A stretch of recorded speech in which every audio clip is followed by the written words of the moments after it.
Hi, so I've got the allotment to myself at the moment because Tony is off at the stables with Sari and everybody else has now gone home. It's been an absolutely beautiful day and there are quite a few others here, but their plots are far more established than ours and don't need nearly the amount of work that ours do. So we tend to, we're putting in longer hours at the moment. There are only 10 plots here, so this is the smallest allotment in the area, possibly Essex, and as somebody made a claim a couple weeks ago to me, possibly the smallest plot like ever in the world. I really don't know about that. And this is plot 1 of special interest to us. You can see it's really grown over on that side. Tenants come and tenants go and nobody seems to have made a go of it, and they get bored and they stop, so it's just sat here. Tony and I have just recently applied to the council to see about taking it over possibly. I really would love to establish like I don't know, a bit of a fruit bed, like an orchard, a really beautiful peaceful place with paths and fruit trees and maybe, you know, raspberries, blueberries, that sort of thing.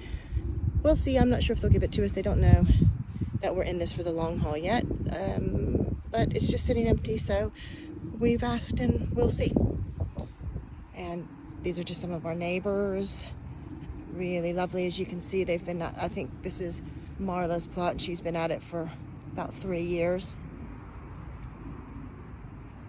And this is a bit of hers as well. This gives you an idea of what allotment life is like. That's plot 1, plot 2, plot 3, plot 4, and we're very lucky because we have water.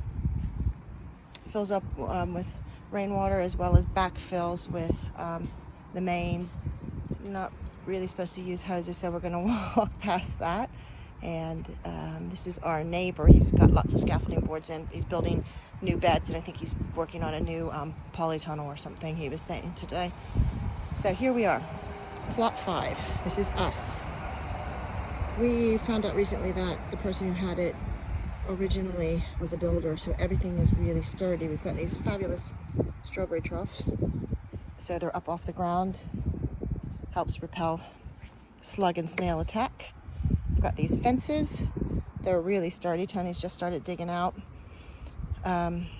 for peas and climbing beans, butternut squash, probably mini pumpkins as well, anything we can get to grow vertically to save space. And also I'll put quite a lot of planting in to pull in pollinators as well. And this is bed 5, 4,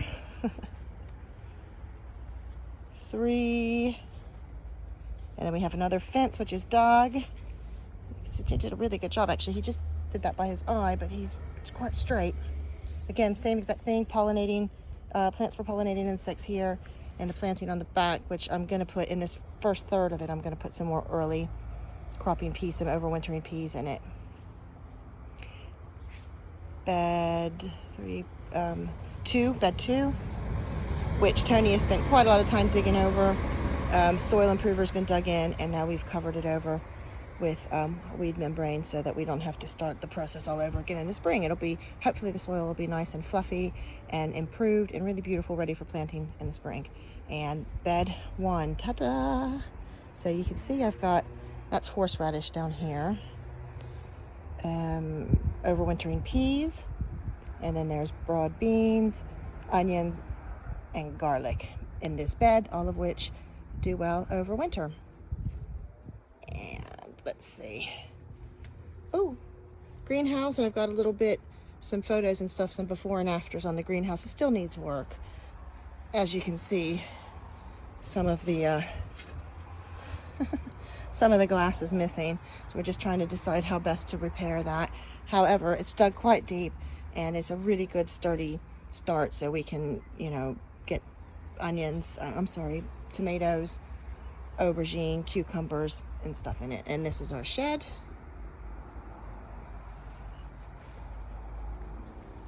And apple tree. And all of this is still a mess because I haven't got to this part yet. This is next on my agenda. There you go. That is a little, it's our neighbor. and then there's 6, 7, 8, 9, 10 going down that way as well. And everybody has different styles and different methods. We've got people who do rotivating and they also spray. We've got people who are doing no dig and organic. We're going to land somewhere in the middle. I do some digging, but I'm going to try going forward with no dig. We certainly won't be spraying unless it's like homemade, you know, I don't know, garlic or fairy liquid or something like that. But we're going to try to have as little impact on the wildlife that use this space as well, because I've seen quite lots of spiders, lots of grasshoppers. I saw a lovely little toad, some little beetles, you know, that sort of thing. So we're going to hope to draw in quite a lot of wildlife as well. And there you go, our little kingdom. Lots of fruit and veg next year. So here we go, beginning of the reclamation of the greenhouse. I don't know, you know, for how many years it's sat without being used. The soil is dug quite deep. It's very sandy and free draining. You need obviously quite a lot of improving. I still need to, I think, probably sift it. I've got the worst of the weeds out, but it still needs a good going over. And we keep coming across bits of like dried up tomato skins and things like that. Also, there was a really tall grass growing in here, and I don't know if you can see, but when I pulled it up, it's left lots of little seeds on the ground. I think that's what that is anyway. I'm no expert. That's what it looked like. It came showering off of the grass when I pulled it. So I probably want to do some work sifting that too, because I really don't want to be digging that out every year. And I'm just going to decide whether I'm going to grow directly into the soil or if I'm going to use grow bags. And I suppose maybe that depends on what it is I'm growing. Tomatoes, cucumbers, maybe yes. Aubergine, okra, maybe no. I don't know. It's all a work in progress. Oh, and look behind it. It's all quite hideous. So we'll be doing some clearing too. Got lots of work to do, but got lots done today.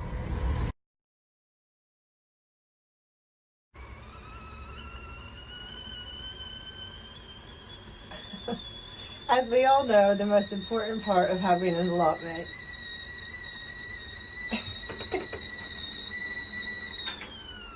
is being able to brew yourself a cuppa. Very nice.